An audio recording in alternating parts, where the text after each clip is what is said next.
Yeah. From the sandlots to the spotlight. From the Negro leagues to the big leagues. This ain't just baseball. This history. This culture. This is stolen bases. Yeah. Save at first, safe at second. History sliding in third. Now we headed home. I mean, who would have thought? You know, when we first started with one, it was just like, can we do this? Right. But we doing it, man. Episode 8, 2 months in, and most people, episode 8, that's the end of their season. But you know, we got a lot more to go. We got a lot more content to go before this season is over with. Oh yeah, man. And it's so fun. I'm just really looking forward to the future. That's all I can say.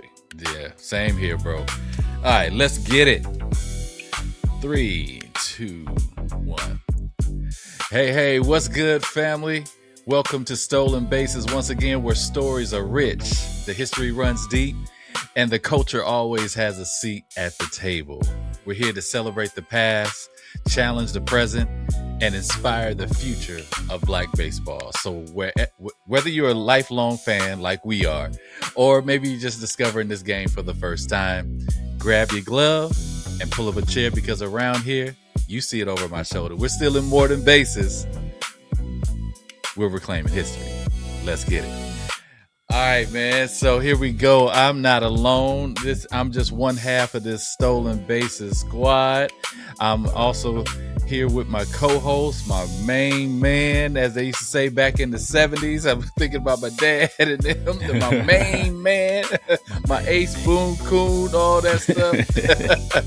But also, man, we've been teammates, high school classmates. You know, we go back 30 plus years. Johnny King III. Tell the people what's good, brother. What's good? Welcome to another episode of Stolen Bases Podcast. Let's get it. Let's get it, man. So before we started recording, you know, we were just talking about, you know, just how we face some challenges, you know, with, you know, doing this ourselves. You know, we don't have a big production team behind us. You know, we don't have a big media company, you know, funneling money our way. You know, this is right now all for the love of the game and the love of just, you know, our community, man. And so, you know, sometimes we're gonna face those challenges and hurdles and things like that, but you know, we just keep pushing, man. And it just had me thinking about what transpired as we're recording this the previous week, what transpired between Ryan Clark and ESPN. And you and I had some offline discussions, and you know, we interacted on social media about our feelings about it and things like that. I'm so glad that we're pretty much in the same headspace when it comes to this situation, and now, you know, and how we feel about ESPN. Because, you know, and we were both vocal about our support for Ryan. And, you know, I'm still supportive of Ryan Clark because he was truly the best NFL analyst on ESPN, hands down. I remember when he was still a player, bro. And during the off season or during the playoffs, if the Steelers didn't make the playoffs, you know, he would be like a guest analyst. And even as a player, I'm like, man, this dude got it. Like, he has the skill, the acumen, the intelligence, all of it to truly be an NFL analyst after his career. I remember telling my cousins, this dude is going to be on ESPN once his career is over. Lo and behold, there he was. And he truly is the best at his post NFL craft. But still, that wasn't enough because of his love for the community. Same with us. You know, we have this deep love for the community, and we're going to talk about, you know, those hard things that people don't always want to hear. You know, we're going to talk about, you know, the struggle with the Black culture has with what we're going to talk about today, affording the game of baseball, whether it's at the rec ball, travel ball, even, you know, up to the major league level of going to a game. And because we talk about those uncomfortable things, I know it rubs some people the wrong way. Just like, you know, when Ryan, you know, he talks in support of the Black community and issues that affect the Black community, a lot of people, and especially executives at ESPN, likely didn't like his stance or his outspokenness, should I say. And so as I was outspoken, and you know me, bro, I'm gonna be outspoken. If it affects, the culture, I'm gonna speak up about it. And You and someone me both. told me, yeah, both of us, man, I love that about us, man. And so someone told me a few days ago that I should delete my post about my support for Ryan Clark. Delete it.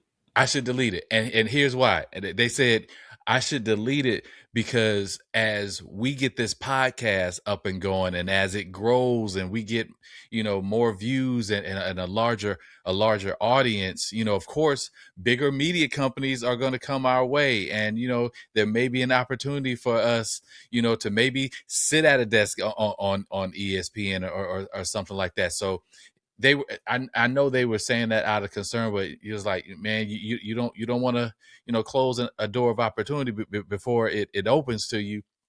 But, I'm glad we're at a point to where that doesn't motivate us. Like, if we have something good, people are going to be drawn to us, period. And it also shows the power of ownership. Like, the Stolen Bases podcast, we own it. Like, we own it. So no matter what happens, nobody is controlling what we say or the discussions that we have, or limiting or trying to censor our voice and our tone and our support for the culture. And so I truly believe, and I know this is the case with Ryan because, he's one of the owners of the Pivot podcast. That's his space for him to speak freely without any limitations or any censorship, because he owns that. And the same thing with us. We own this. And so I would never give up ownership just to compromise or to conform to some corporate structure. And so I'm just glad to be on this journey with you, and the fact that we own this together. And so whatever we agree on talking about, it is going to come unfiltered. We're not going to a board and saying, well, this is what we want to talk about, can we get your approval? No, we're going to talk about it because it's real and it's happening. Yeah. I appreciate the comment from that person who sent that message your way.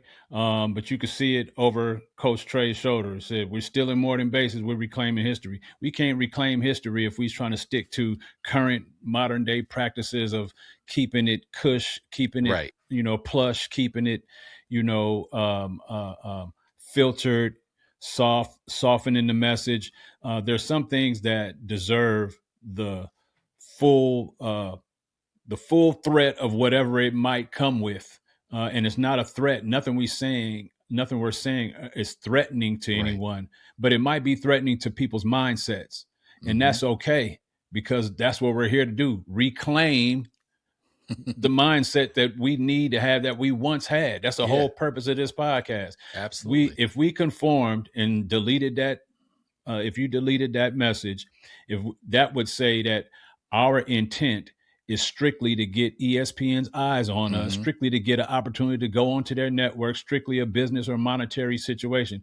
This podcast is so much more than that. Exactly. At some point, even and despite what we're saying, you might still see us on ESPN. You might still see us on some other network, and we'll deal with that when it comes. Yeah. But never would we give up the opportunity to talk about what we want to talk about. Like Coach Terry says, we own this platform. We have the ability to impact and affect people who subscribe and watch our shows. Now, if we go on to any other network, any other platform, we're subject to their audience. Exactly. But over here at Stolen Bases, this is us. This is our people, right here. Our audience, our causes, our passions, and again, lastly, I appreciate that comment, but what it says is that person sees us on ESPN one day, and they don't want to see us miss out on that opportunity. Yeah. Hey, I'm with it. And if it don't come because we spoke up about Ryan Clark, it don't come. And honestly, the way ESPN has handled African Americans and blacks on their network, I'm not so concerned about being on their network, to be honest with you. At all. They ain't the only network around. It might be the biggest sports network around, but they not the only one. They not the only one. They're not the only one. This baseball is truly a global sport. So, we're not limited to just, the biggest sports network in the United States. Right. This is a global thing. And there are so many more opportunities. And the fact that social media is out there, the fact that we have YouTube and Instagram and all these other platforms, we can grow and we can have just as many eyes on us on our own as if we were on, say, a First Take or something like that on ESPN. So, yeah, and I don't think this won't close. Us being vocal, it's not controversial. Some people like to say it is, but it's truly not. Anytime you speak the truth, it should be never controversial. But I don't think it's going to close any doors of opportunity for us. We have something that's valuable, that's growing. We see the numbers; it's growing. We're getting a lot more engagement, and people will see that value, and people will want to partner with something that's valuable, whether they agree 100% with everything that's discussed or not. We're not going to, degrade anybody. We're not going to degrade, or say that one community is better than another, even though there are many podcasts that do that. We're just going to celebrate us. Absolutely. And be unapologetic about it. But at the same time, as we've done in several episodes, we celebrated others as well.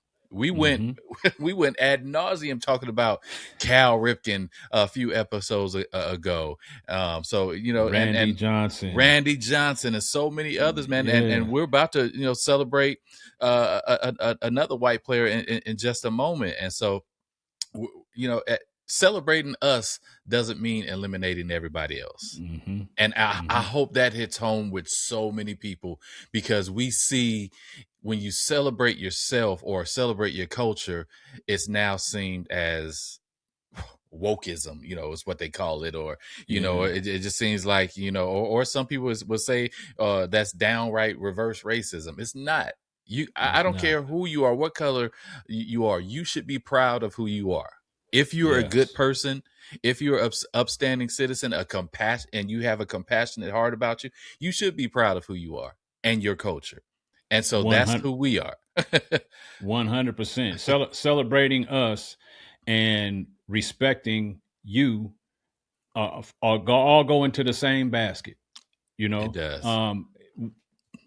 If you can celebrate yourself and embrace others, that's the real woke. There you go. The real woke people celebrate themselves, celebrate their people, embrace their kind, but also embrace others. Yes, indeed. It's okay to do both. America wants you to do one or the other. Pick a side. Right. No, if I'm going to pick a side, I'm picking my side. Period. There you go. You know what I'm saying? But we're going to celebrate and embrace everybody. That's baseball, like you said, is a global sport. ESPN is an Eastern sports network, not Southern, not Western, they're the biggest, but they made their claim on the East Coast. That means they think differently than people in the South and people in the West.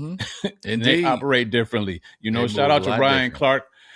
Shout out to Ryan Clark, man, one of the greatest football analysts, one of the greatest sports podcasters in the game. I don't know too many other people on his level in any sport that can bring it like he brings it. Absolutely. He was one of the reasons, to be honest with you, one of the only reasons I was still watching ESPN, because I kind of stopped watching ESPN a while ago with some of the stuff that they'd have done to people. Right. It didn't just start with Ryan Clark, but Ryan Clark was kind of like the last straw. Like, what? All right. Cool. That was definitely the last straw for me, because we saw it with Jamel Hill, we saw it with Bomani Jones, and so many others. So it's not like we're just riding this train because it's viral right now, it's popular. No, there's a trail here. There's a consistent, behavior pattern with ESPN. And so, like you said, Ryan Clark was just the last straw. You got off the train a little bit earlier than I did, but truly with Ryan Clark, it was the last straw for me, and it comes at a sacrifice. And we come from a culture of sacrifice. A lot of people have sacrificed for us to be where we are. People who may not be related to us by blood, but they're related to us by culture. Of course, the likes of a Malcolm X and a Dr. Martin Luther King and so many others. But, we have to learn that sometimes the sacrifice is better than the struggle. And this is worth the sacrifice. So yeah, I'm going to miss out on watching many NBA games this fall. I'm going to miss out on watching Monday Night Football. I'm going to miss out on watching the Super Bowl because it's going to be on ESPN in February. So yeah, there's a lot I'm sacrificing, but it's going to be worth it in the end because I'm going to be able to sleep well knowing that I'm siding on the right side of history. Absolutely, man. And that network still has one of the most prominent black figures in all the sports media, and that's not enough to hold me. Right. With all due respect, yeah, he don't bring it like like Ryan Clark or like some of the others, and I'm not going to even go there on this episode. We'll go deeper for sure. We'll go deeper. We're gonna go deeper on another episode. We got to get this episode started because I could go in. Yeah, I'm not gonna go in. Me too, man. Before we get started though, man, we got to recognize our headgear and what caps we rock. That cap though. What's that cap though? That you rocking, bruh? The only thing missing from mine that's similar to yours is an A. That's true. But these are both California organizations. Of course, this is USC, University of Southern California, the Trojans. Fight on. Yeah. My second born graduated from this university last year. What's up? Okay. And his cousin on his mom's side played his final year of football at USC. He spent 3 years playing at Vanderbilt and then transferred to USC and with Lincoln Riley, played his senior year there. So I got a big affinity for USC. Yeah. A lot of great also baseball players came from there. One of the most notable ones that's not in the Hall of Fame is Mark McGwire. Indeed. Came from there, but one notable one that is in the Hall of Fame that we just mentioned, Randy Johnson, also pitched from there. They had several great players that came out of there, but Mark and Randy are probably the two most widely known baseball players that come out of USC. So that's what this is about, man. What's up with that SAC on your cap, bro? Yeah, so it's the city that I reside in, of course, Sacramento, California. But this is the alternative cap for the Sacramento Rivercats, the AAA affiliate of your San Francisco Giants. Yeah. Been there, man. Yeah, I when I first saw them break these caps out a couple seasons ago, I was like, man, I got to get that. They also have a black one, an all black one as well. I said, yeah, that's dope right there. I'm not too fond of the regular uniforms, but when they break out these SAC ones, I love it, man. And so it's a good time at a Rivercats game. I know right now they're not getting the shine in the city that they were getting prior to last year, because now they're co-tenants at Sutter Health Park with the A's, with the Oakland A's. The Oakland A's. Right.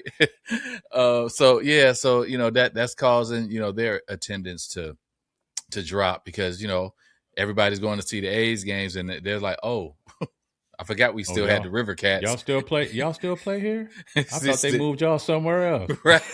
They still here, man.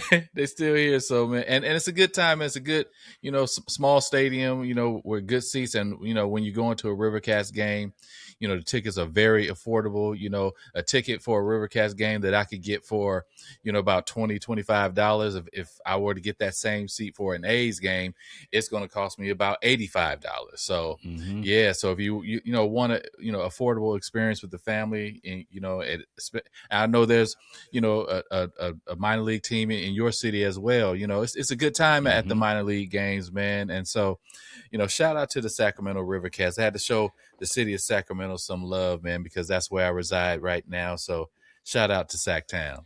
Shout out to Sacktown. That's a dope hat, man. And it's crazy that, Sacktown, the River Cats, home of the, AAA affiliate for the Giants, is hosting the Oakland A's Ain't that in their crazy? stadium. Here in Nashville, the Nashville Sounds, they are the AAA affiliate for the Oakland A's. That's right. You know what I'm saying? So there's some crazy history right there. It is, man. It is. And another fun fact: before the River Cats became the AAA affiliate of the Giants, they were the AAA affiliate of the A's. Right, it sure was. When they first came to Sacramento, they were the A's AAA affiliate. So yeah, the River Cats got a connection with both. Well, I still call it both Bay Area teams until they are officially in Vegas. They still a Bay Area team to me. Yeah. Y'all see that helmet that's sitting behind them and say SB on it? I just noticed that. Stolen bases. Yeah. That's dope. Yeah, we're gonna have to get some caps soon. For sure. Absolutely. Yeah, man. So just starting this episode, man, I just want to start by just talking about, something that I recently came across my news feed. It's a heartbreaking story, but at the same time, it's a heartwarming story because it's a story of redemption. And it just also goes in line with the topic of what happens to a lot of our baseball greats and the players that we watch on the field when their playing days is over. What happens to them? Mm-hmm. Life ain't always great for a lot of them. We think that they got everything together and it's just gonna be a lifetime of playing golf and maybe some guest appearances and signing some autographs at some conventions, but it's not like that for the majority of players who end up retiring. And so one player that I want to spotlight that I heard about recently is Scott Spiezio. If the name doesn't ring a bell, for most of us here on the West Coast, the name does ring a bell because he started his career with the Oakland A's. Also spent some time with the then California Angels. So he had a long and very productive baseball career. Won 2 World Series championships, one with the Angels, and I believe the other with I think the Yankees. I could be incorrect, but I know he won 2 World Series championships. Definitely was a leader on the A's during those Moneyball years. So he was a very productive and important part of that of those teams, man. And so recently with him, the story came out that even during his latter years, I think his last year in baseball, he was with the St. Louis Cardinals. And during that time, as his career was declining and, the end was imminent, he began to be addicted to alcohol. And he said that he was consuming, I read this in his bio on his Wikipedia page, that he was consuming nearly a gallon of vodka a day. It's hard enough to drink a gallon of water a day. For real. A gallon of water is hella hard to do. Right. But he said he was consuming nearly a gallon of vodka. And, I was like, at first, because, I've never been one to really go deep into alcohol. I may have a glass of wine with dinner every now and then, but thank God, I'd never had any issues with alcohol. So my mind couldn't fathom drinking a gallon of vodka a day. And so I was like, nah, that has to be an exaggeration. But then I saw somebody in the comments say, as a recovering alcoholic, never underestimate when the alcoholic is telling you their truth and what they did and how much they consume. It's likely, instead of you underestimating how much they drink, they're probably underestimating exactly how much themselves. they drink. So it could have Yeah. been more. And so Yeah. that is wild. And of course with him, that led to, drug use. He ended up losing two marriages because of his Mhm. addictions. Mhm. Didn't speak to his parents for several years, disconnected from his children, and just truly hit rock bottom. And Mhm. I haven't heard the name Scott Spiezio in a number of Right. years, right? Right. Probably since he left the Angels, or maybe one season with the Yankees, but I haven't heard that name in so long. And then to see his name come up, I was like, oh yeah, I remember him. And then I started reading his story. It was so heartbreaking, but I was so glad that at the end of his story, he's now clean and sober. He, Oh, that's awesome. yeah, gave his life to Christ, man, and is doing, great things. And, he was quoted. He said, God didn't put this on me. He didn't put this addiction on me. He said, I was the one who made the decisions, but he allowed it so I could be, that he could use my story. And Mhm. so, he's just really, going across the country, telling his story, speaking, encouraging others, and just really inspiring others from his story. So I just wanted to shout out, Scott Spiezio, because, that's hard to do. It's hard for a lot of people, one, to admit they have a problem. Mhm. And then two, to be so courageous now that you overcome the problem, or should I say overcoming, because that's one thing they say about, anyone who has an addiction. You're never cured from that addiction. You're always recovering. And so Mhm. for him to be a recovering addict and being bold enough, to share his story and inspire others, I just, I wanted to just take a few minutes for us to salute him and just give him, his love and props, man. And I'm cheering for him. I'm definitely, going to be following him on social media, and cheering it for him, for, for just things to just work out his life, for things just to come back together for him. Yeah, absolutely. I remember Scott Spiezio. I remember him being a great player. Especially in the Bay Area. That name, with his time with the Oakland A's, Mm-hmm. during that time, he was a very popular player Yeah. during that time, and it's sad to hear that story, but it's also good to hear the bounce back. Yeah. It's good to hear that he has acknowledged, because that's the only way to grow. He acknowledged that no one did this to me. I did this to myself, Right. and God allowed me to go through it so Exactly. that hopefully at some point I would get the message and turn my life around and then be a testimony to other people. And it looks like that and sounds like that's what he's doing. That kind of redemptive story is always high in my book, Mm-hmm. because, you know, this is a world of second chances. A lot of people don't get them, Yeah. but or a lot of people don't acknowledge when it's presented to them. A second chance is presented to them. It sounds like Scott has done that. So I'm cheering for him.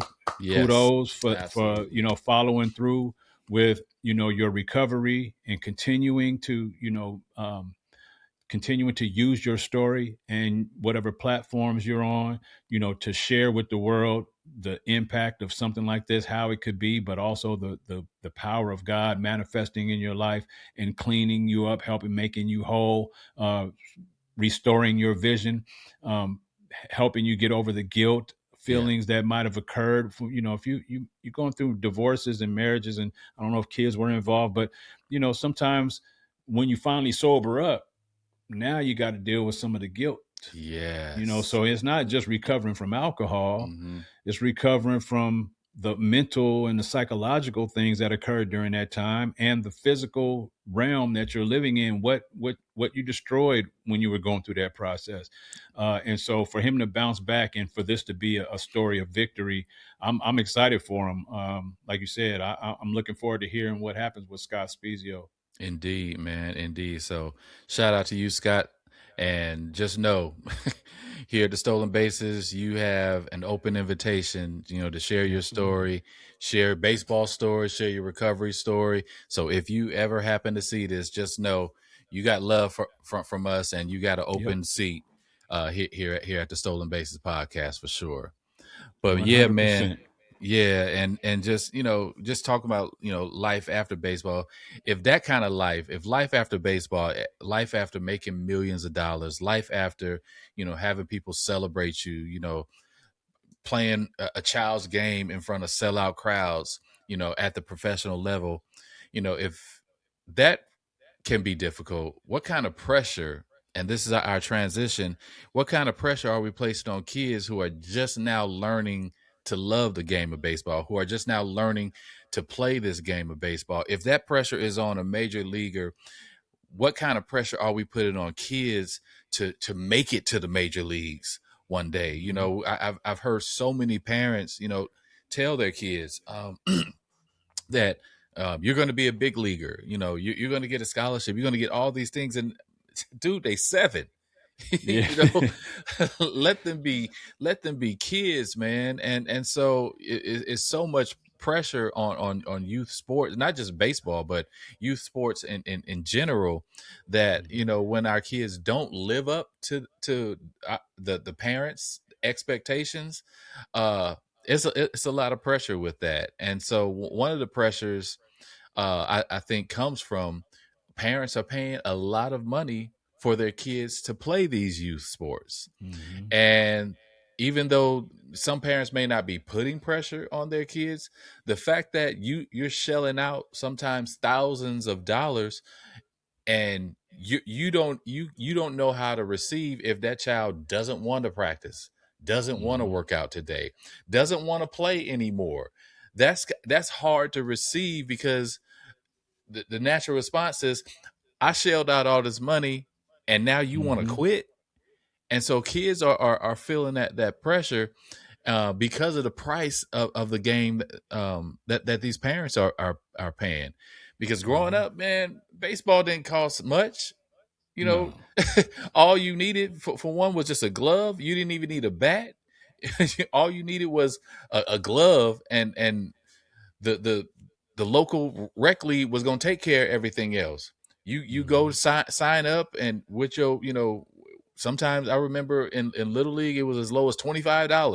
Mm-hmm. I think it got up to maybe like $50 by the time I was done with little league. But you know, $25 and a glove, and you was good, because the Yep. league was going to provide you a hat, a uniform. Even if you didn't have cleats, that's okay. You just gonna play in some old play shoes, Mm-hmm. you know. And there were some good players who were playing in the rec leagues, who may not have the expensive bat, may not have the expensive equipment. We talked about on a previous episode, one of our homeboys, Jabbar Brown, was out there playing in Reeboks, Reeboks.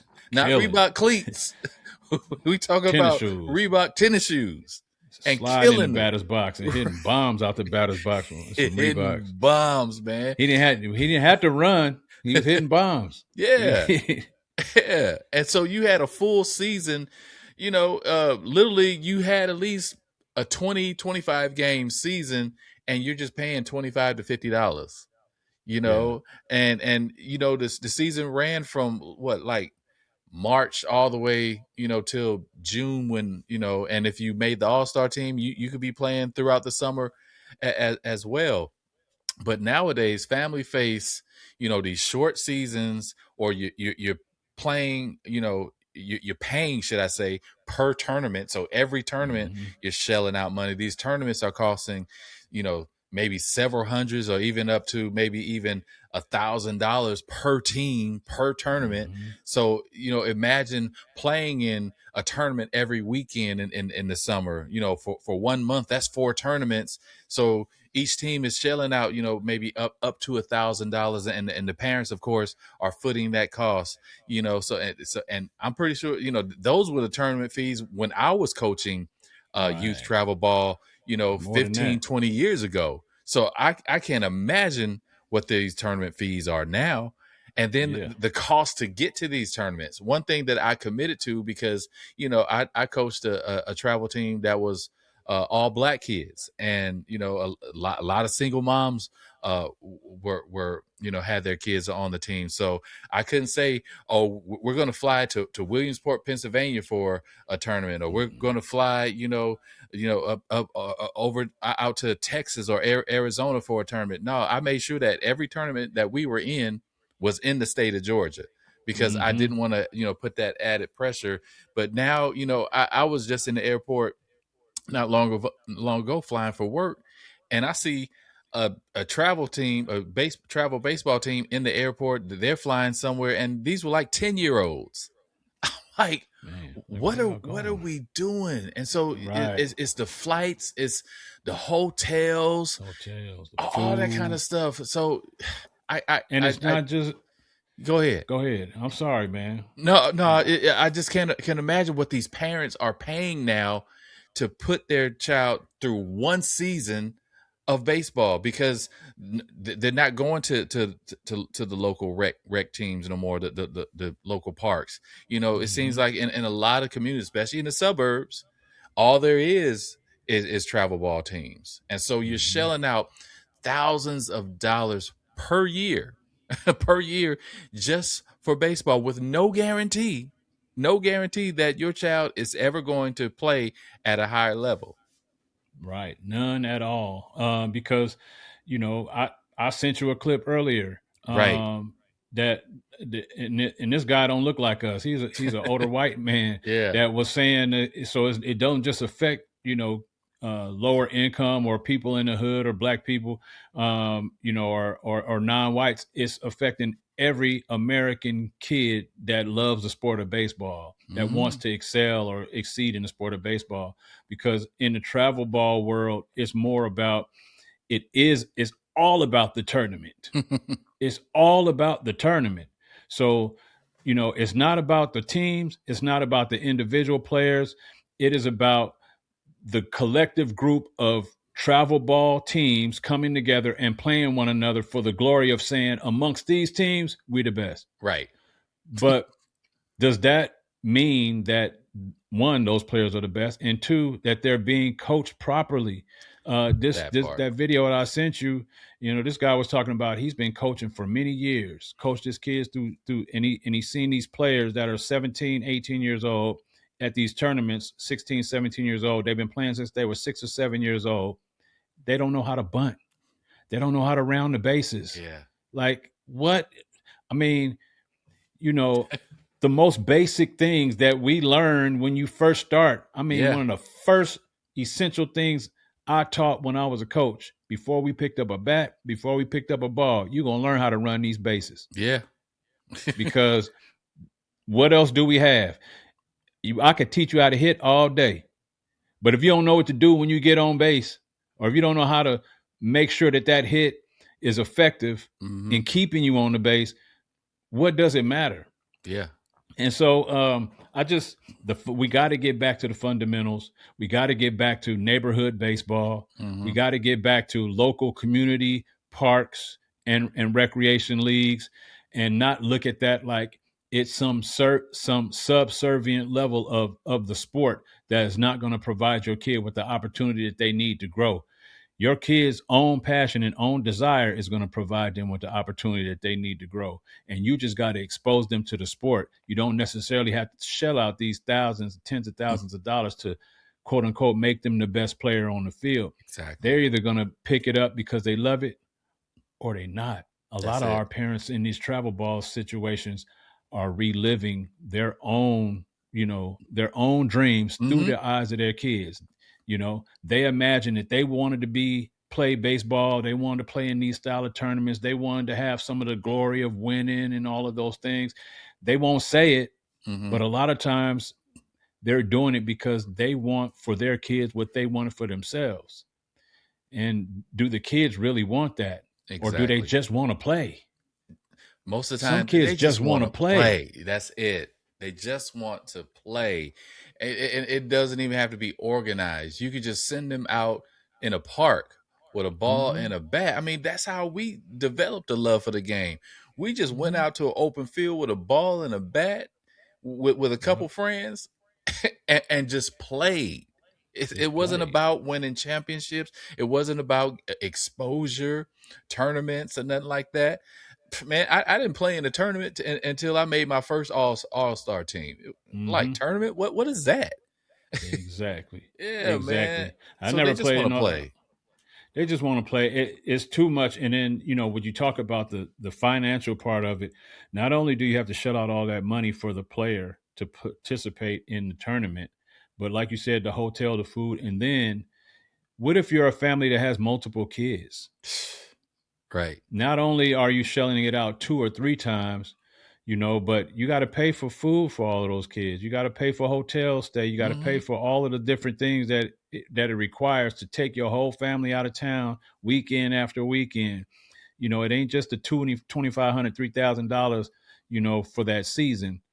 It's all the added stuff on top of it. You end up Yes. spending, some families spending $20,000, $30,000 a year for Right. their child to play a sport, Yeah.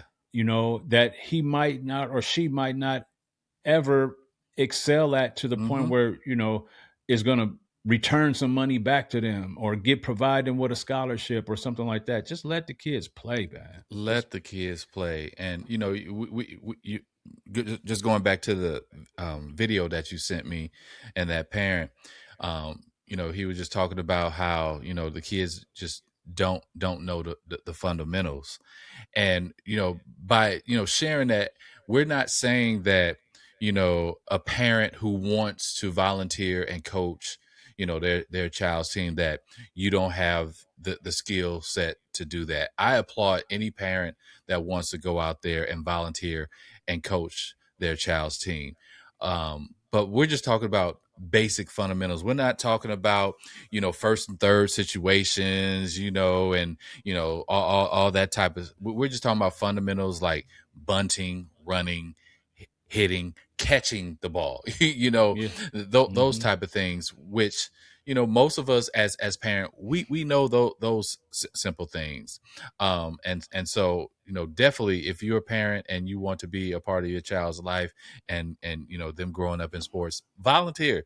We know baseball has become a business, and youth baseball has become a business. But just volunteer at your local park. I had once it was discovered. Well, let me backtrack a little bit. When my oldest son first started playing baseball, he played t-ball, and I didn't coach. I just let him go out there and be a kid. And then the next year he started playing uh, pitch baseball. It wasn't coach Mm-hmm. pitch. It was, it was the real deal. And he was about what, 7 or 8. Mm-hmm.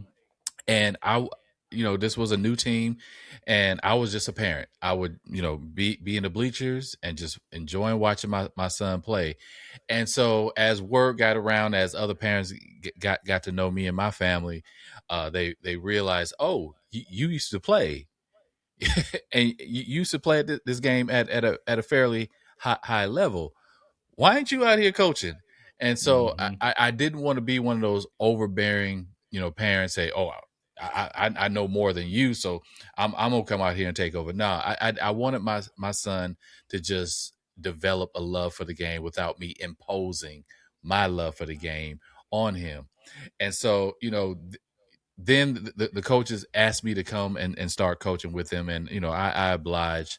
And but yet still, it was about making the game fun for the kids. I had parents that would come to me, how much do you charge for private lessons? I'm like, your child is 7. I'm not going to charge. I'm not going to give private lessons. I say, here's the best thing that you could do for your child from 7 to 12 years old.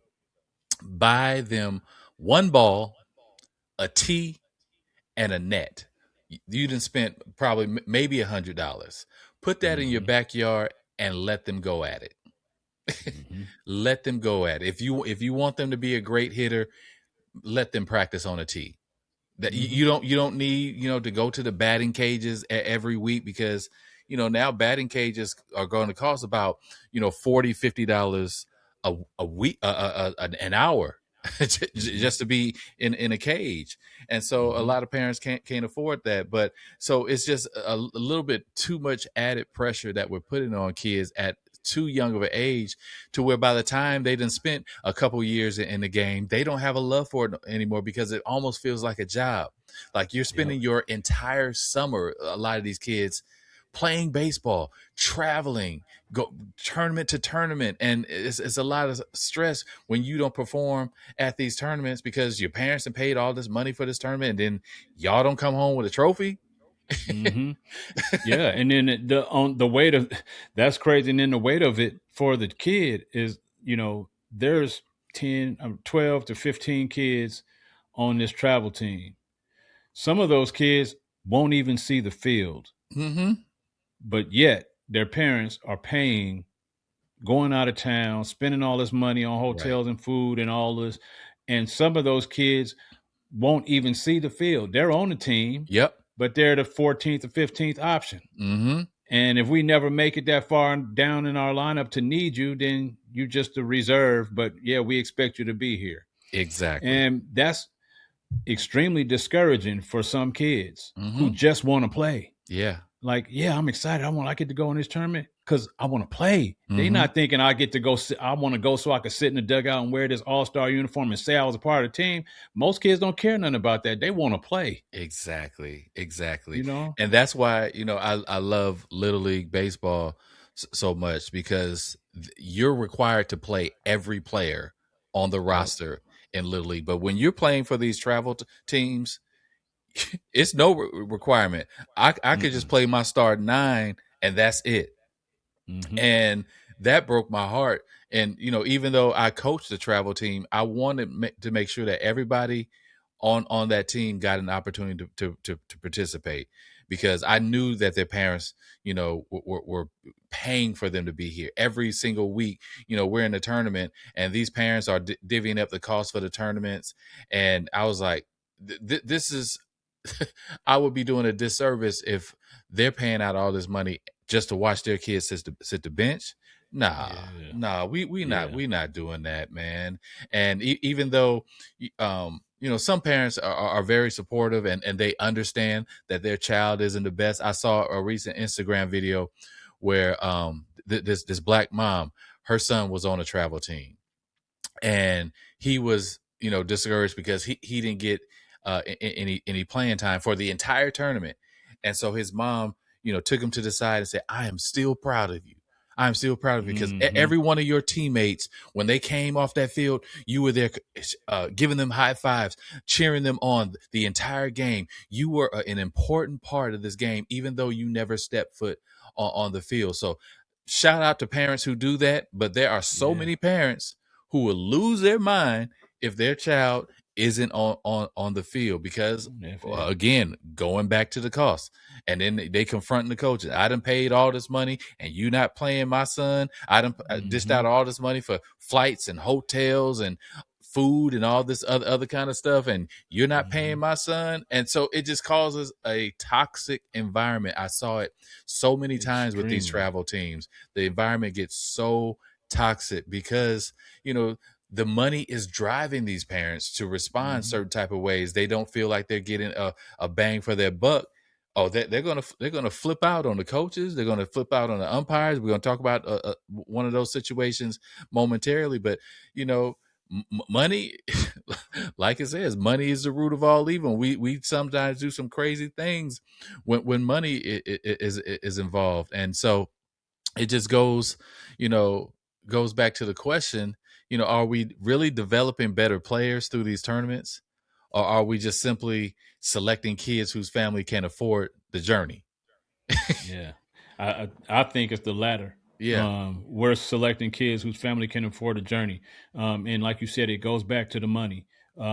Sometimes you have parents who have a little bit of money and will pay or sponsor another kid to play. But that parent now believes that their child should be a step up on the chart. Yeah.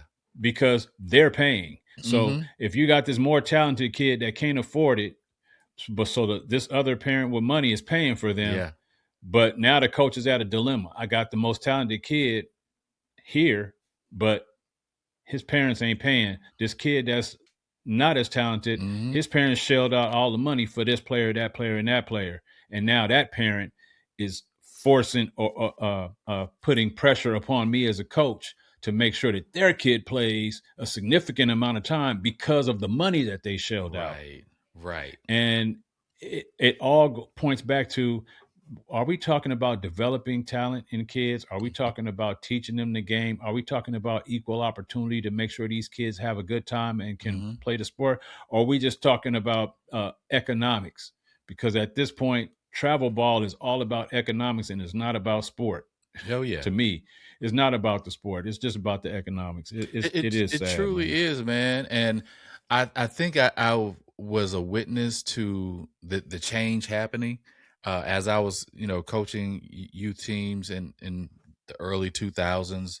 I kind of, saw the change happening in rec ball. Like we're coaching this local park league team, and we had the same kids year after year. So from the time they were 7 all the way up to age 12, we had the same group of kids, and they would come back year after year.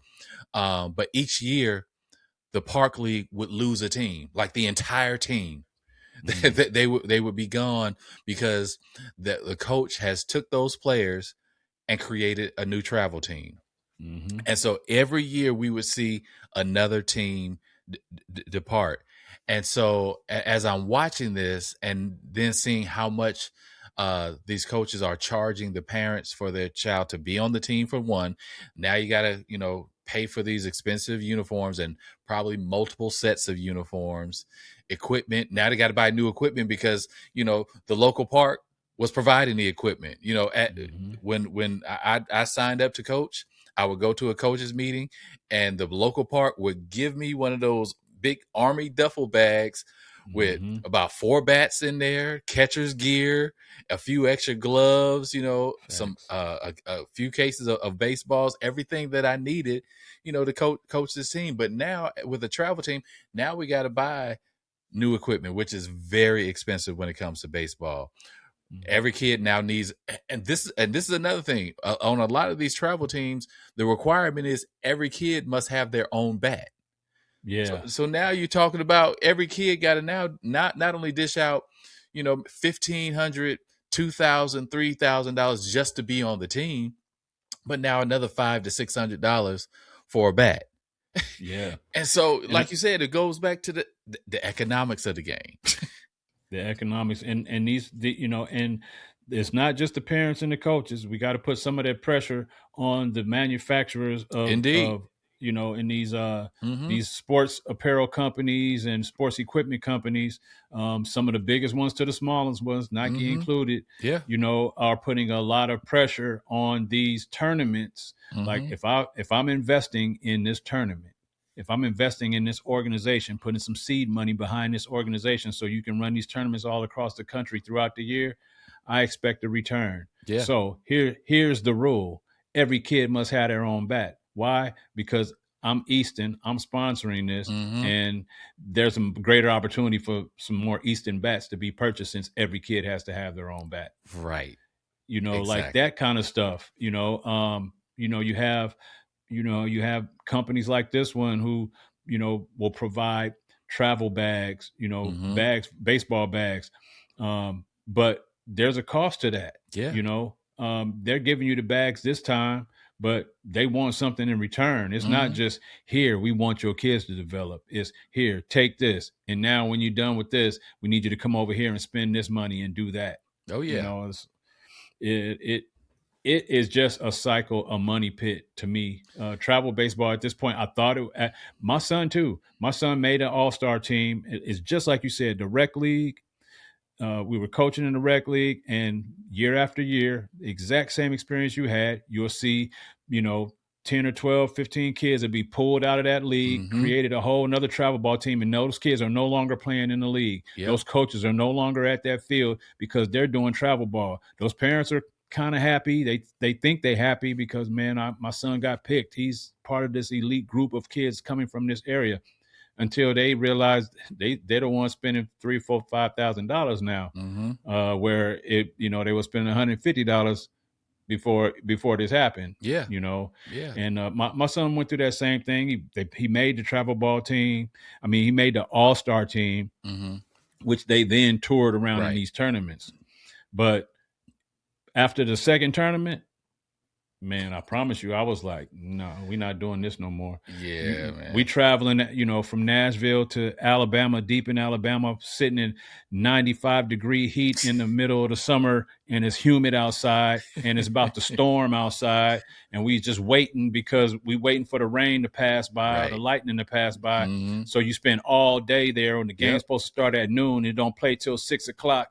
You know what I mean? Like, bro, all of that. And when your son is not playing on top of that and you paying, man, it ain't worth it. It's not worth it. And my son just got discouraged. He don't even really want to play no more. Like, yeah, I made the all-star team, but now I don't even like baseball no more after this experience. Yeah. That's we losing a lot of players because of situations like that. And, also with the economics, people on the outside, like some of these sports apparel companies, they see that there's money to be made in youth baseball. So you got these sharks just swimming, ready to pounce. And a case in point, back in Georgia, there's a group of guys. I don't know if they were coaches, maybe at the park level or what, but they saw that, this tournament is getting $500 per team, and you have like maybe 4 different age groups, and so you have at least 30 to 40 teams in this tournament, and every team is paying $500. That's a lot of money to be made in just a weekend. And so this group of guys that decided, we're going to create a tournament business. And so they would host tournaments. They would host tournaments at different parks around the state of Georgia. Pay like a local park fee for use of the fields. But after paying the park fees and the umpire fees, that's all profit for them. Yeah. And they made so much money, man, that both of these guys ended up quitting their jobs because they were making, well into the 6 figures by just doing tournaments, by just doing these youth tournaments throughout the year. I know someone who I know someone personally. I coached with him, that did that exact same thing. I mean, started an entire, organization that was centered around travel ball tournaments, elite teams. Yeah. And with all due respect, he, did a great thing for a lot of families that thought that they were getting a great thing. But the majority of those kids, after that experience, kind of fizzled out of the sport of baseball. Absolutely. It happens all the time. And so, with the rising costs of the game, we know when money is involved, it creates access. But access doesn't provide opportunity for a lot of our kids because we can't afford the access.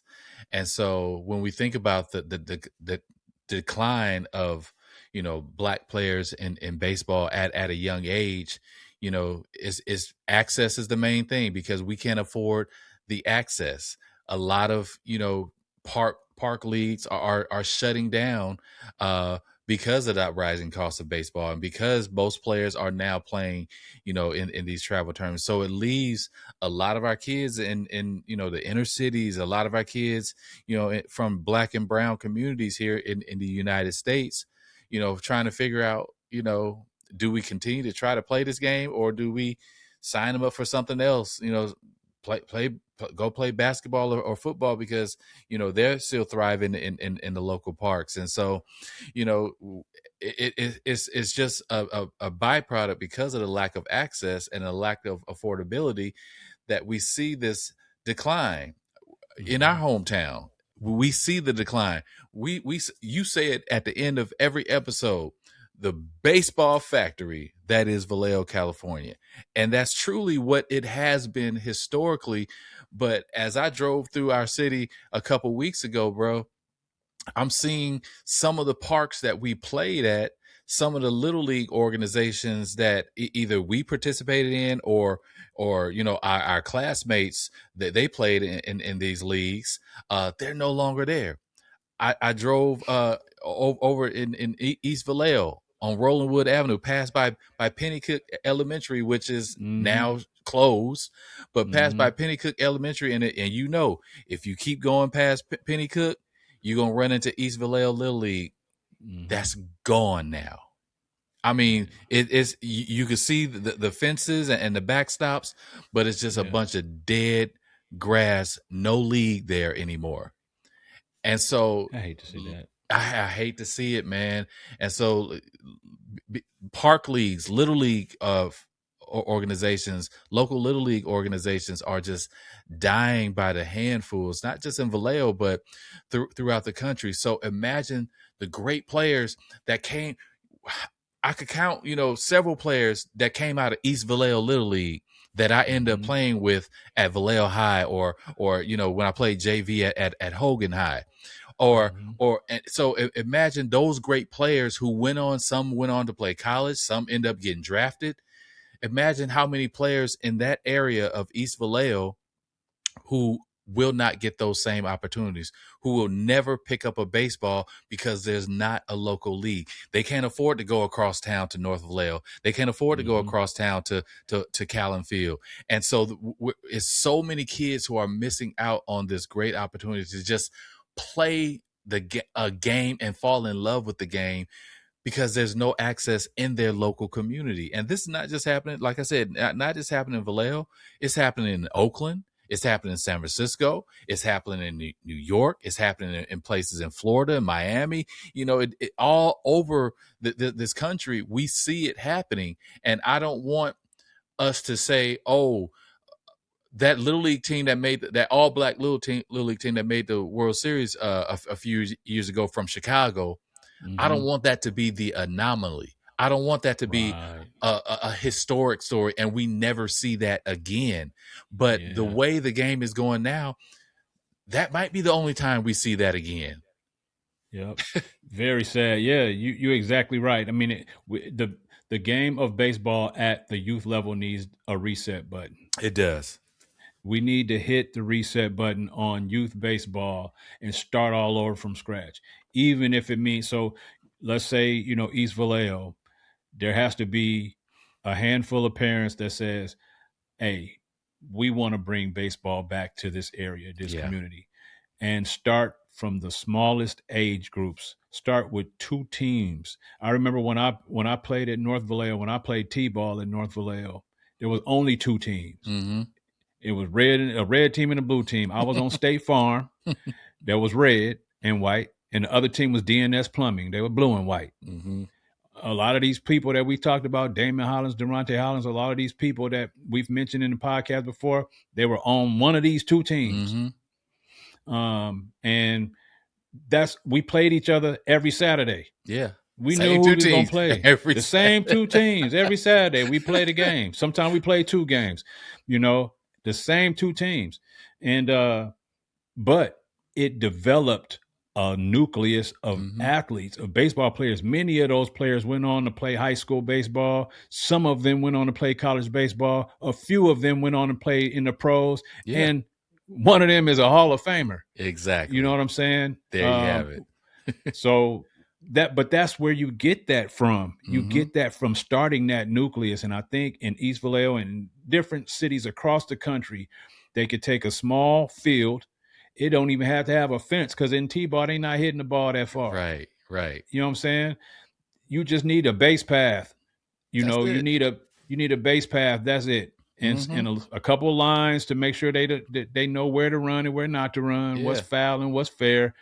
And you could throw some flat rubber bases on the ground.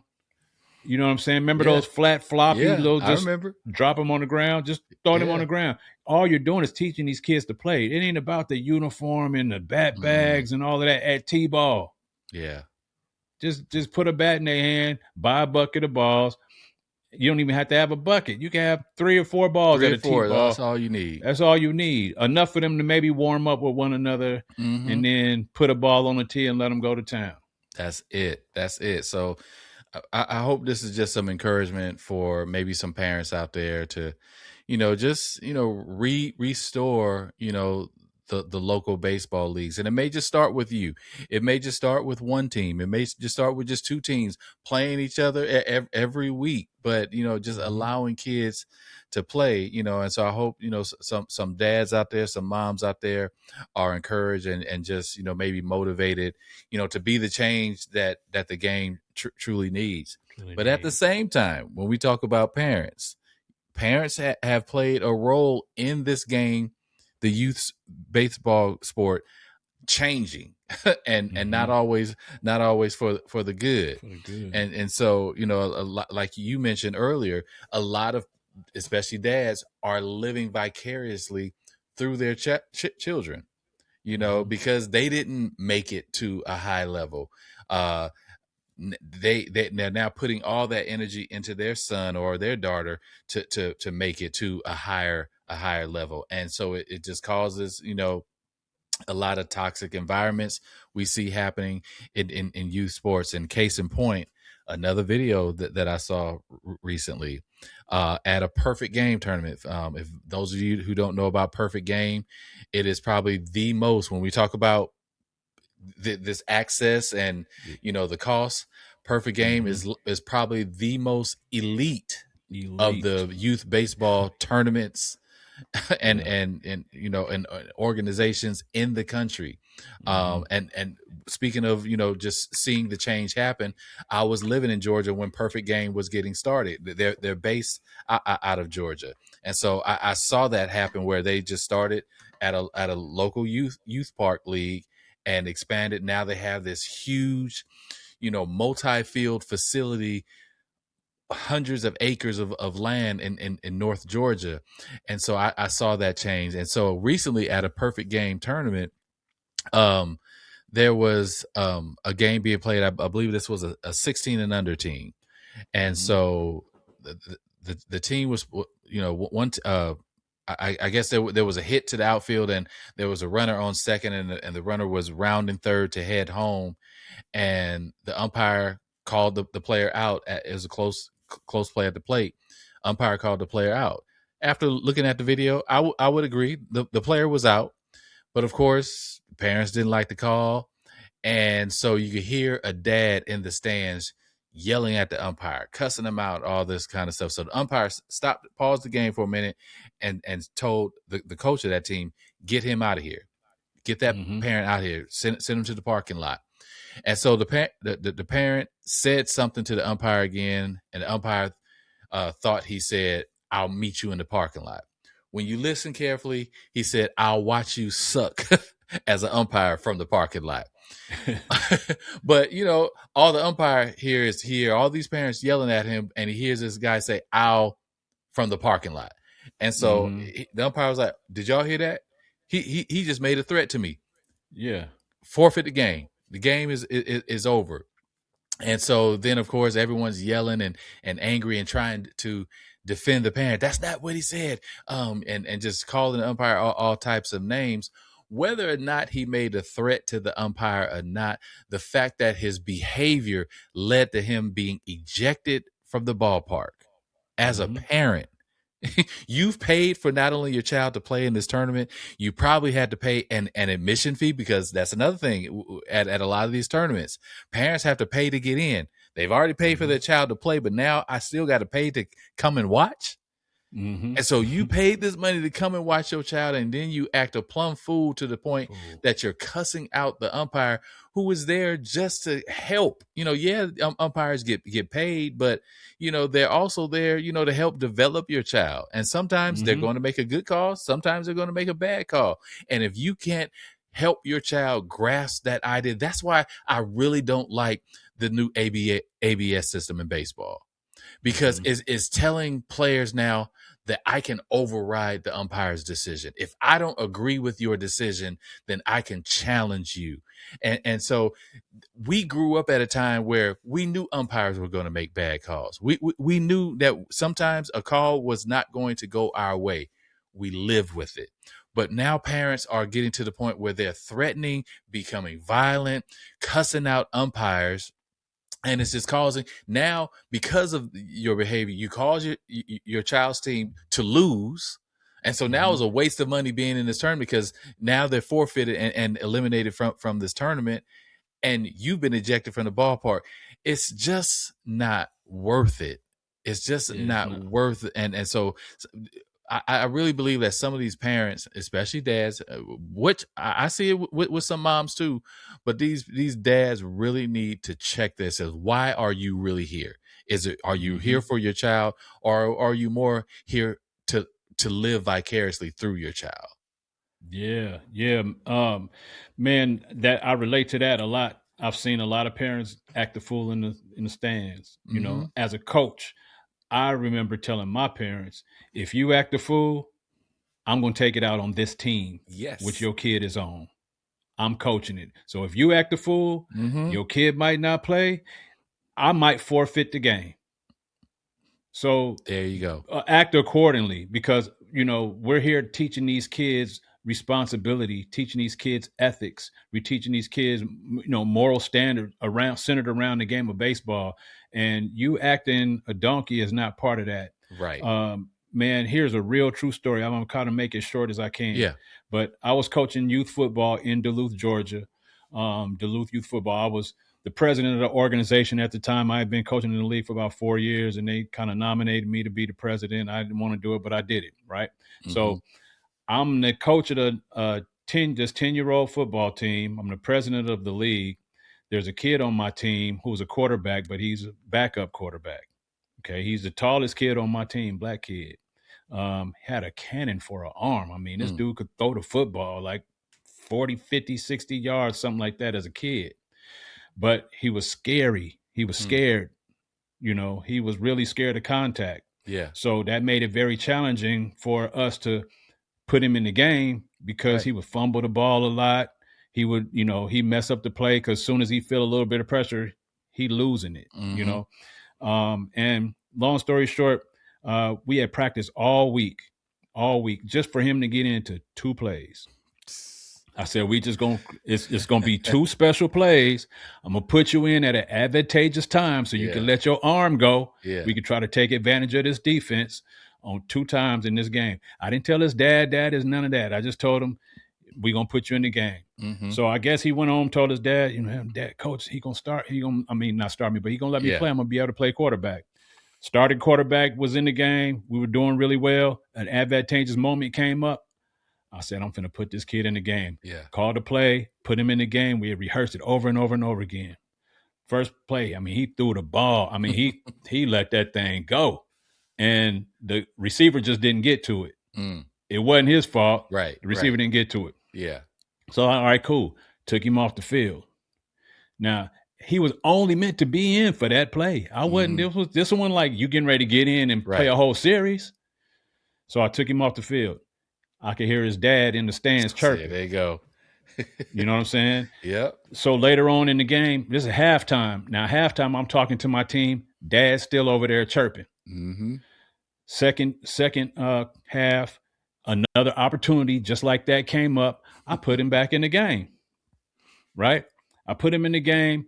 He got the ball. It was a long snap, and he got the ball. Felt pressure coming around. Fumbled the ball. They got the ball, picked it up, ran it back. All right. That's the reason why he wasn't in the game, because he felt pressure and he just let go of the ball. Yeah. And so, but he was only meant to be in there for those 2 plays. It wasn't like this is an experiment to see if he could work out at quarterback. He ain't playing second string backup and running a whole series. So his dad, after that play, you know, he didn't get back in the next series. His dad came out of the stands onto the field, onto the sidelines, right where all our players are, all our coaches are, got in my face, start cussing me out. And I mean, like, embarrassingly. Wow. And I was just sitting there looking at him like, for real, you serious, dude? You serious? I was shocked by the fact. I wasn't shocked by his mouth. I was shocked by the fact he came down onto the field and was in my face. Yeah. And I was like, you need to get off the field now. He was, you blah, blah. you need to get off the field now or you'll never be allowed in this park again. Yeah.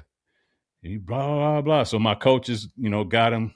Security came and escorted him off the field. I had to go to a meeting for the Gwinnett Youth Football League. Crazy work. I had to go to a meeting to get him expelled from the whole, like, you can't come to no more games here. Yeah.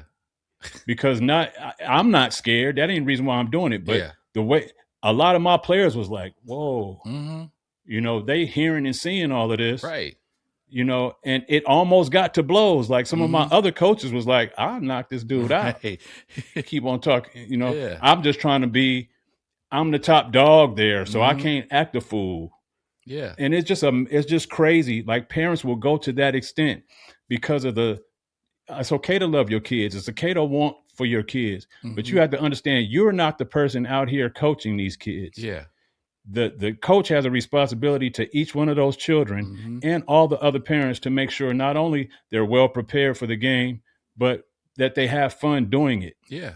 And parents are the main reason a lot of times kids stop playing a sport. Oh yeah. Not nothing else. It's the parents. They're either putting too much pressure on them. They're embarrassing the kids when they get out there. Kids might not tell you, you embarrassing me. They just, I don't want to play baseball no more because they see how you act when something don't go right. Yeah. And it don't help them. And every behavior is learned positively or negatively, especially when you're the parent. So, we teach our kids, values and things like that. But they are also picking up what we don't teach with our words, but what we teach with our actions. And so the behavior of that parent is handed down to that child. And so if there's no one in that child's life to teach them another way to resolve conflict, they're going to grow up and do the same thing when they have children. Oh, my child ain't playing. Oh, now I got to respond violently.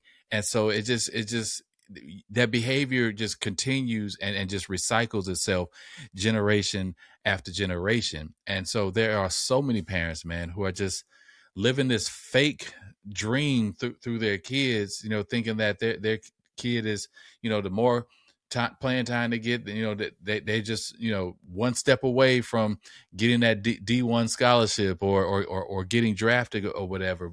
And I don't think a lot of parents understand the realities of sports. And since we're talking about baseball in particular, the odds of earning a baseball scholarship are nearly zero. Less than 1% of kids playing high school will get a college scholarship. Less than 1%. And that's even less that will end up getting drafted. And even for those who do get a college baseball scholarship, the way baseball scholarships are structured in college, we talked about this, in a previous episode. It's not like every player is getting a full ride. It's not that every player is even getting a 50% scholarship.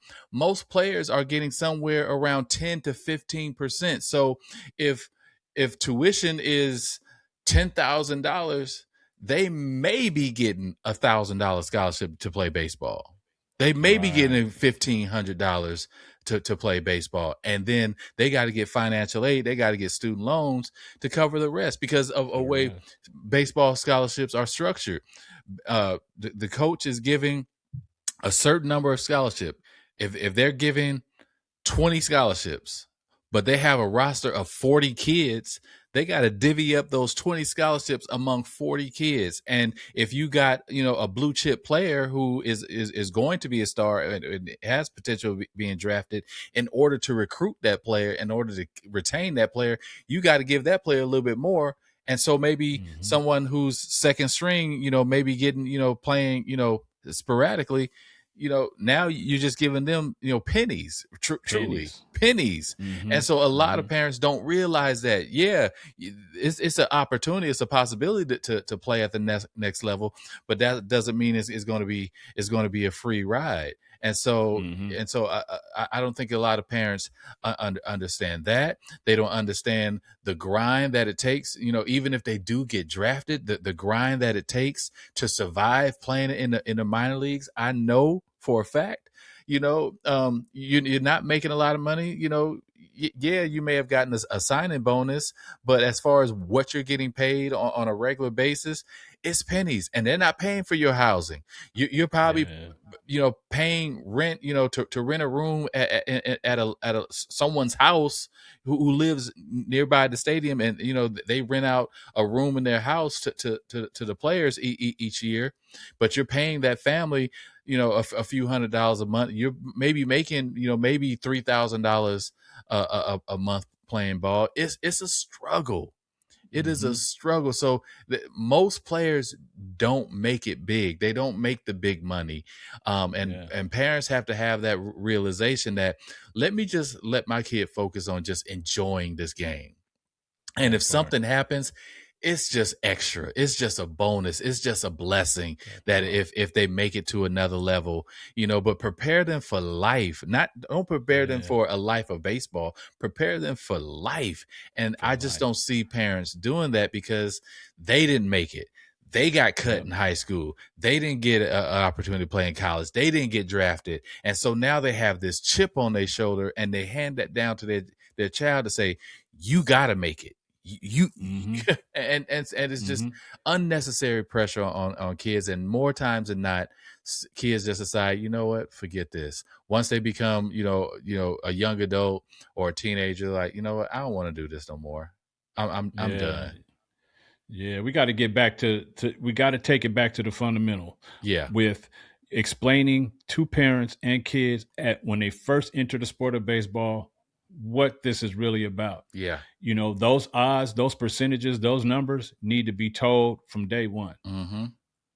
If you're in this as a parent to provide a pathway for your kid to make it to the next level, either collegiately or professionally, you're in this for the wrong reason. Exactly. You need to be in it for their development and the fun of the game, the fun of the sport. For them to have fun and develop amongst friends, amongst peers, to compete, to learn discipline and those types of things. That's why they're here. Yeah. They're not here to prepare for high school. They're not here to prepare for college. They're not here to prepare for the pros. They're here to have fun and learn the sport. Now, if anything happens, it's going to be because they themselves decided at some point, the kid, outside of you, decided, I want to be great at this. And it's not going to be because you just exposed it to them. They will decide that on their own at some point. Right. But the more pressure you put on them to try to, you start talking about college and pros and they 6 and 7, at some point, they can't even fathom that. They don't even know what is high school. They don't even know what high school is. And you talking about college and pros already. Exactly. Like, let's keep it to this season. Let's keep it to having fun right now. Let's keep it to being the best version of a player that we can today. Yeah. You know what I mean? Like that, we got to get back to those fundamentals. We do, man. And, you hit on something when you was talking about just development and developing the players, and, and that goes, with coaching. And, one thing about, my playing time, I remember every coach that I had. And every coach did something to develop me as a player. But more than that, it's not that I remember them for developing me as a player. I remember them for developing me to be a man. Like every coach that I had some type of influence on my life. And so that should drive coaches, that should drive dads more than anything, is that the impact that you're having on this young life. It's the same as a teacher. Most of us, we remember every teacher we had, at least all our elementary school teachers. I know once we got to junior high and high school, we had 6 teachers a day, so it's hard to remember all of them. But most of us can name off every teacher we had from kindergarten to 6th grade. Can easily be done because of the influence and the impact they had on our lives at such an early age, during our most developmental years. The same thing happens with coaching. When you take the time to just work with a kid, just giving him the fundamentals, maybe even just playing catch with them, is enough for that kid to remember you their entire life. And so I want to just salute anyone out there who, especially those who are volunteering to coach. We know that there are many coaches on the travel level who are getting paid, who are getting a cut out of these registration fees. But for those who are volunteering, especially at the local parks, and you're coaching, these young kids, always remember these young kids. You may forget some of them, but they will never forget you. They will never forget you. I could go back to Georgia right now and run into a kid that I coach, and he's still going to call me coach. And he's grown with kids of his own now. Of his own. And so the impact that we as coaches have on kids is immeasurable. And so that just leads to, our seventh inning stretch, conversation, we're talking about coaches that changed our lives, and if there's a coach, and maybe it not have been an official coach of the team that you played for, but it may have been somebody who just supported you, who just encouraged you, that truly impacted your life, not just on the ball field, but just your life as a man. And, when I was putting together the show notes, I was thinking about all the coaches I had growing up in Vallejo. And I couldn't pinpoint just one because, like I said, every coach I had, black, white, Hispanic, they all had some type of influence on my life of building me into a man. But when I really look at, a few coaches that come to mind who really impacted me, I have to recognize Coach Warren Skillman. We went to school with Tracy Skillman. Shout out Tracy. And I always looked up to Tracy's older brother, Troy. He went to St. Pat's, but Troy always, took me under his wing. He grew up playing at Vallejo Little League with me, and I would always, admire him playing. And then he, of course, went on to play at St. Pat's. But the Skillman family and Warren Skillman, rest in peace to Coach Warren Skillman, but the impact that he had on my life, because one, he was a father, and he was a present father. Like, he was always there at his kids' games. And not only that, not only was he there, he was coaching, he was participating, he was volunteering, he was on the boards, at Vallejo Little League. As his kids moved up, he moved up with them and stayed active. And so I looked at him, and, he may not have had, the baseball acumen as some of the coaches I had, in high school or even in college or in the minor leagues, but just the fact that he was consistently present. And as a man who, worked 9 to 5, but then right after work, he was coming out to the ball field, and this is, this Skillman family, they lived in a nice part of Vallejo, somewhat had a level of privilege. And Coach Warren, he would show up at the ball field pulling up in a Jaguar. But he would pull that duffel bag of equipment out of the trunk of that Jaguar and come in and be a present part of our lives. And so I will always have love, admiration, and respect for Coach Warren Skillman and the impact that he had on my life, and always have a bond and connection with Troy and Tracy as well. So for me, it's going to be Warren Skillman, but so many from Vallejo I hold with deep honor. Yeah. Shout out to Mr. Skillman. I remember he owned a house on the same street I grew up in on Pepper Drive. It was about 3 houses down from my house that they housed people with disabilities and things like that.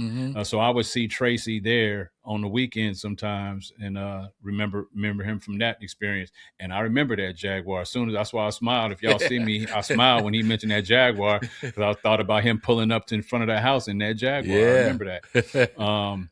but I never had the experience of dealing with Mr. Skillman on that level, on the playing level. I just saw him as a man who would come and check up on those people that were living in that house and maintaining the house there.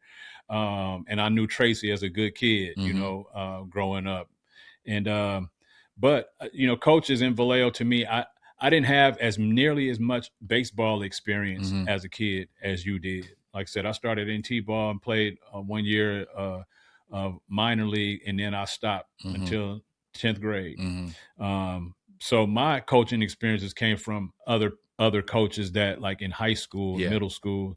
I'm just gonna name some. One I interviewed on my podcast, Revisit Your Dreams, Coach Mike Minahan.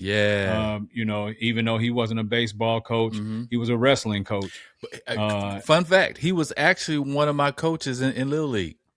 Oh, was he? Yeah. He coached you in Little League? He coached me in Little League. Village Supermarkets. He sure did. That's dope. A good man. Good man. Really good human being. Loves people. Wants to see the best for people. But as a wrestling coach, he taught us some manhood standards at Vallejo Junior. Like, he set up these wrestling tournaments and forced all of the boys in his PE class, "Oh, you gonna wrestle.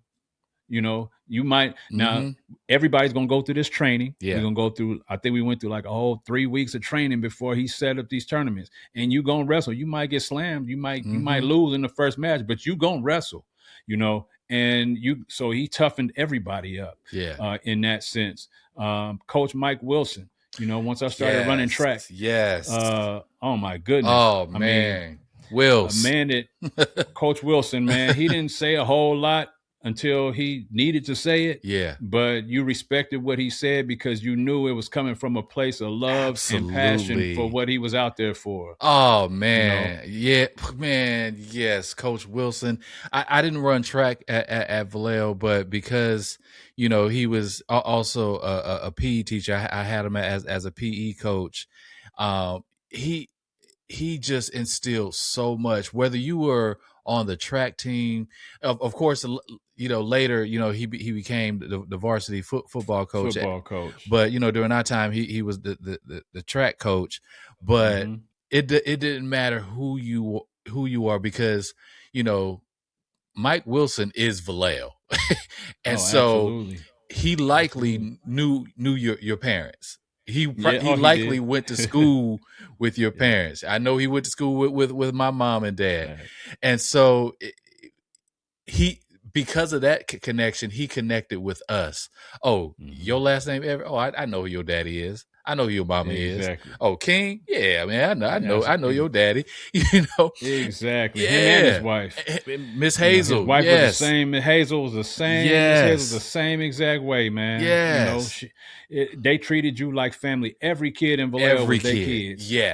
Yes. Every kid was their kid. Man, That I missed that kind of nurturing. His son is now the head coach at Vallejo High School. Right. Mike Wilson Jr. Yeah. At the head football coach. Coach Fred Fawcett. Same. And, in basketball and track. I mean, he helped me out a little bit in track. He coached some of the other events. But I always saw him on the track field. He started off every race. He was always shooting the gun off for every event. Coach Fawcett, he taught me a valuable lesson as a basketball coach. Coach Vic Wallace, with all due respect to Coach Vic Wallace, I learned to not quit through Vic Wallace. He cut me every time I went out for the basketball team, but he kept encouraging me to come back. You know what I'm saying? Every time. And so I got to my senior year. He wasn't the coach, when I got to in my senior year. I went out for the basketball team one more time. Coach Fawcett was the coach at that time. And Coach Fawcett chose me to be on the team. I sprained my ankle in the first practice. He was like, "Man, stay off of it for a week." And I was like, "All right, cool." So I didn't show up for practice for a week. I came back the next Monday. He was like, "King, where you been?" I was like, "Remember I sprained my ankle? You told me stay off of it." He's like, "Yeah, but I didn't tell you not to show up to practice. I just told you to stay off of it. But you need to come to practice. You need to know what we're doing." Cut me that day. Wow. Right? Valuable lessons as a man. Yeah. Valuable. He could have said, "Man, you should have, and kept me on." And that wouldn't have taught me the lesson that he knew I needed at that time. He was like, "You know what? I know this is his last opportunity. He made the squad. I needed him for X, Y, Z, Mm-hmm. but he needs to learn this lesson. You need to learn that life lesson. And it never left me. That lesson never left me. I carry that lesson forward in almost a lot of things I do. Show up. Show up. It goes back to what we were talking about a few episodes ago. Show up. That's what that lesson taught me. Show up hurt, show up injured, show up sick 100%. if you can. Don't sacrifice your whole existence, but show up, be present. Absolutely. And so, man, all of those guys, I have much respect for. A lot of respect for them. Coach Wilson, Coach Fawcett, Coach Wallace, Coach Minahan. Yeah. And even our baseball coach in JV. Oh yeah, Coach Martigani. Martigani. Yeah, Martigani. He was, I learned some things from him too. Yeah. Absolutely. He took some chances on me, at different times where I didn't know that I would even be able to do it. And he's like, yeah, I'm going to put you in this situation now. Yeah, this is the situation you probably wasn't ready for, but I'm going to put you in here and see how you do. Absolutely. I appreciate that kind of stuff, Yeah, absolutely. So it just goes back to the value of coaches at any level. You just being a part of a young life, and you're going to impact them one way or another. So shout out to all the coaches out there, and they're definitely the ones that we grew up experiencing. Like you said, it wasn't just baseball coaches. Some came from other sports, but they still had such an impact and influence on our lives. And here we are, over 50, still remember them. Still will never forget them. We'll take those names to our grave, man. And so, if I saw him in person, I'm still gonna call him coach. Yes. Each time I go back to Vallejo and I may see Coach Wilson, he always gonna be Coach Wilson. Sometimes we call him Wilson, but that's out of respect. But man, all of them, they will always get love and respect from me, man. And I'm sure that's the same with every person who's had a coach feels the same way. So if you want to make an impact and you just don't know how to, maybe volunteer to be a coach. You don't have to learn or know the game, inside and out. I'll give you this one example, and then we'll get to our last cut. One of my closest friends back in Georgia, like a brother to me. He was the Little League coach of the team that my son played on before I started coaching the team. He was a PE teacher at one of the local elementary schools, and then was hired because there was no one to fill the role. He was asked to be the coach of one of the local high school teams. This guy never played a game of baseball in his life. Maybe played like Little League, but never played, high school or at a high level or anything like that. But he decided to say yes, and he took the time to study the game, to learn the game inside out, read books, talked to people, went to clinics, out of his own pocket, went to coaching clinics, and became one of the most successful high school varsity baseball coaches in the state of Georgia. He just stepped down, retired after over 20 seasons of coaching at Southwest DeKalb High School, and racked up over. And there's only one other coach that met this mark. Racked up over 500 wins in his coaching career. Now, that's a lot of wins when you're only playing like maybe 20, 30 games a season. Right, but he racked up over 500 wins. And so I just want to shout out one of my closest best friends, my brother, Tyrus Taylor. I want to just congratulate you on a stellar coaching career, well-deserved retirement. My brother, I love you with all of my heart.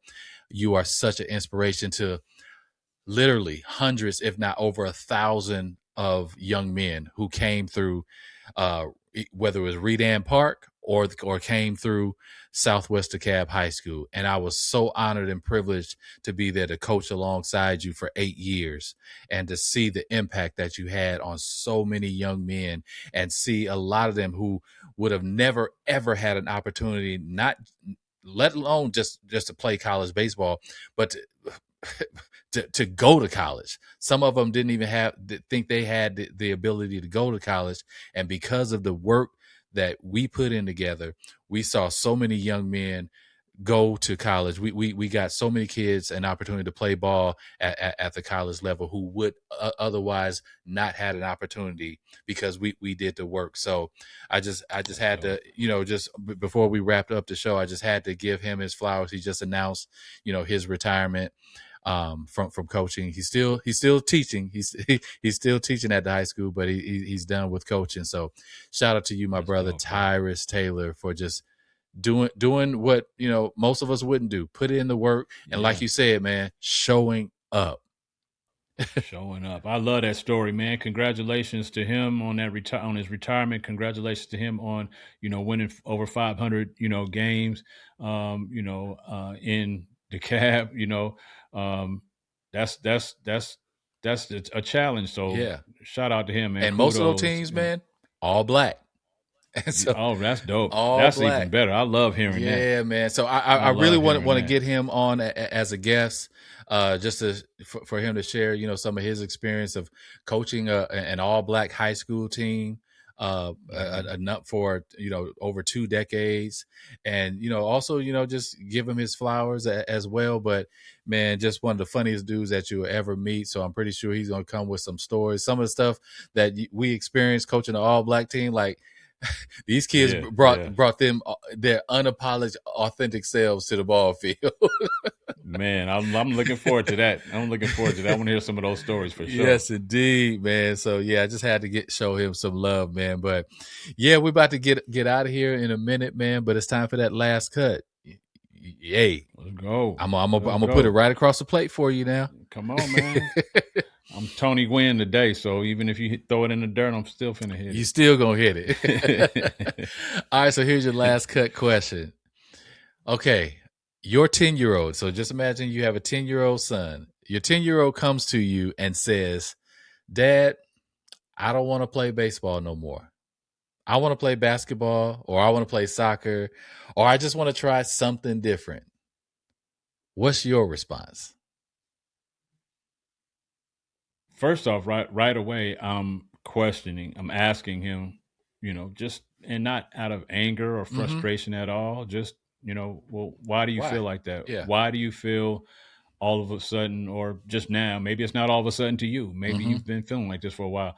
Why do you no longer want to play baseball? I would want to get into finding out what is the cause of the change.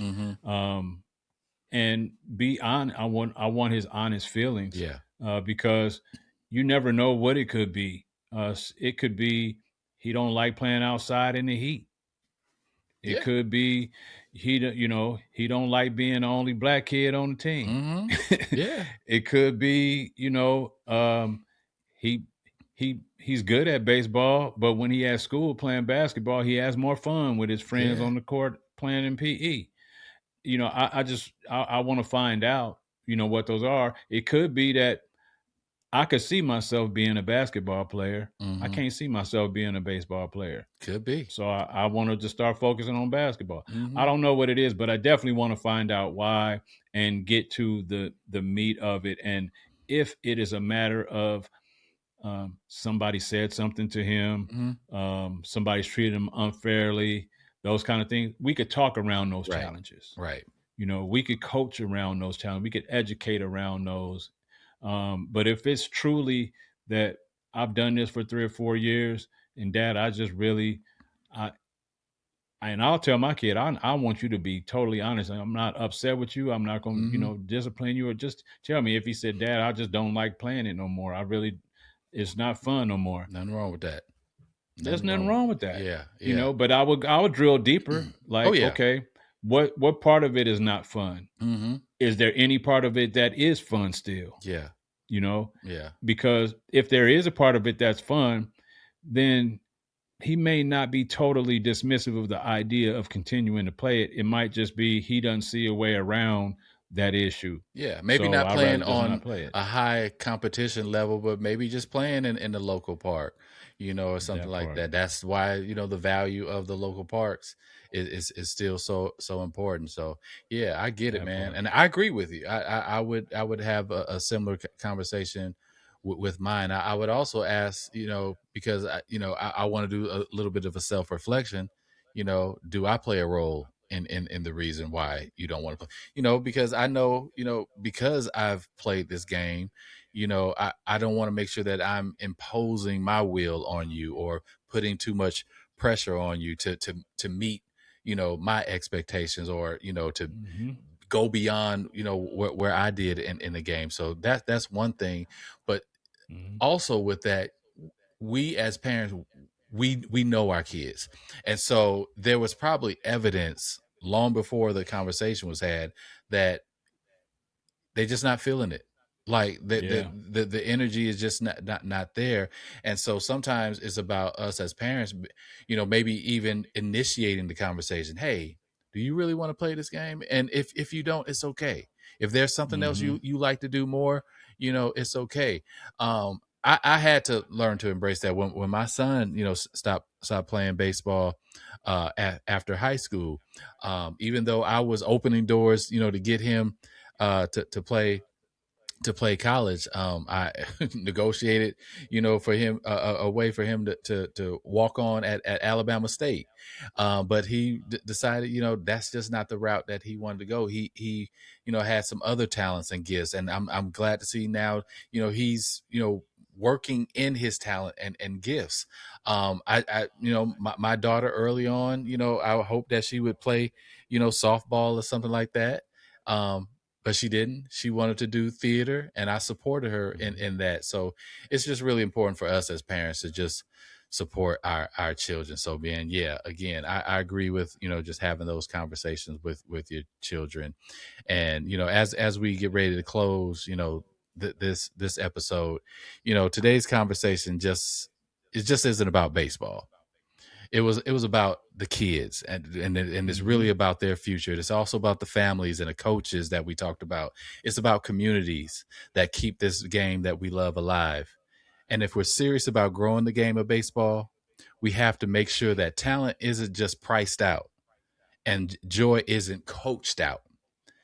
And so we want to make sure that we're also, expressing and exposing the love and the beautiful parts of this game, and not just the stresses of the game. And so with that said, man, I just want to thank everybody for spending, some time with us at the Stolen Bases podcast. Make sure that you take some time today to like, share, and subscribe to the Stolen Bases podcast wherever you watch, whether it's on YouTube, whether it's on social media, or wherever you listen to podcasts. Make sure that you're following us. Make sure that you're subscribing, being a part of the squad. Because like we always say, no one gets cut around here. And so we want to make sure that you're a part of this squad, man. And so with that said, hey, man, this has been a blast, man. I love going back and just talking about the love for the game, talking about community, honoring people that made an impact to us. But until next time, we're going to keep these stories alive, man. We're going to definitely keep these stories alive and keep the culture strong. And remember, around here, we're still in more than bases, y'all. It's about reclaiming history now. My man, tell them where we're from. Hey, shout out the Baseball Factory. That is Vallejo, California. One love. One love to the V. Peace. Yeah. From the sandlots to the spotlight. From the Negro leagues to the big leagues. This ain't just baseball. It's history. It's culture. It's a stolen basis. Yeah. Safe at first. Safe at second. History sliding at third. Now we headed home. Safe at first. Safe at second. History sliding at third. Now we headed home. Back when the game said no, we built our own lane. Packed out the ballpark, sunshine and rain. Saturday doubleheaders, whole family deep. Legends in the making while the world was asleep. Businesses booming, owners making plays. Culture in the stands, everybody getting paid. Not just a game, it was pride on display. Every crack of the bat said, we gon' find a way. Now I'm looking at the diamond thinking where to go. Used to be the neighborhood, now the kids don't know. That's why we grab the mic and tell the stories untold. Cause the roots run deep and the history go. They stole the bases, but they couldn't steal the game. Couldn't steal the hustle, couldn't steal the name. From the dirt on our cleats to the stars in the sky. Black baseball legacy, never let it die. They stole the bases, but they couldn't steal the dream. Now we telling every story that they left unseen. Round the diamond, round the world, let the truth be known. Welcome to stolen bases. Yeah, we bringing it home. Safe at first, safe at second. History slide in the third. Now we headed home. Yeah, safe at first, safe at second. History slide in the third. Now we headed home. Now the game's changed. Travel ball costs a grip. Some kids got the talent, but can't afford the trip. Fields in the suburbs, dreams on the shelf. Too many young stars gotta figure it out themselves. But I remember Griffey swinging smooth as jazz. Every kid in the neighborhood wanted that swag. From the backyard fences to the city park lights, we was calling our shots on those summer night flights. See, there's more than statistics, more than wins and losses, more than Hall of Fame speeches and championship bosses. It's about fathers and sons, coaches and friends, and the love for the game that never truly ends. So we dig through the archives, bring the truth to the mic, give flowers to the legends every time we recite. Cause the future gets stronger when it knows where it started. And black baseball story is far from departed. They stole the bases, but they couldn't steal the game. Couldn't steal the hustle, couldn't steal the name. From the dirt on our cleats to the stars in the sky. Black baseball legacy, never let it die. They stole the bases, but they couldn't steal the dream. Now we telling every story that they left unseen. Round the diamond, round the world, let the truth be known. Welcome to stolen bases. Yeah, we bringing it home. Safe at first, safe at second. History slide in the third. Now we headed home. Safe at first, safe at second. History slide in the third. Now we headed home.